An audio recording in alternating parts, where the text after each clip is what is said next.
Welcome to Dhanalakshmi channel అండి. ఇవాళ బీరకాయ టమాటా పచ్చడి ఎలా చేయాలో చూపిస్తానండి. కావాల్సిన పచ్చిమిరకాయలు వేయించుకొని పక్కన పెట్టేసుకోండి. కొంచెం ఆయిల్ వేసేసుకొని బీరకాయ ముక్కలు సన్నగా తరిగేసుకొని దాంతోపాటు ఒక 2 టమాటాలు కూడా సన్నగా తరిగి వేయించుకోవాలండి. అంటే ఆవిరి మీదనే ముక్కలు ఉడుకుతాయండి, ఎక్కువ ఆయిల్ వేయాల్సిన అవసరం లేదు.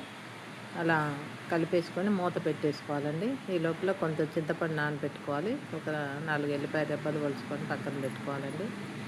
ఈ మిరపకాయలలో వేయించి ఉంచిన నువ్వులండి, ఒక 2 స్పూన్లు నువ్వులు వేసుకుంటే చట్నీ చాలా టేస్టీగా ఉంటుందండి. నువ్వులు, ఎల్లిపాయలు, చింతపండు ఇవన్నీ వేసుకోవాలండి. మగ్గించినటువంటిది చల్లారిన తర్వాత అన్నీ ఒకేసారి వేసుకోవాలండి. యాక్చువల్గా నేను రోటి పచ్చడిని రోట్లోనే చేస్తాను, కాకపోతే ఇది మెత్తగా చేయాల్సిన అవసరం లేదండి. దీంట్లో కొంచెం కరివేపాకు, కొత్తిమీర కూడా అలా మగ్గిన తర్వాత పైన వేసేసుకొని ఆ వేడికి అది కొంచెం గుంజుకొని మగ్గిపోతుందండి.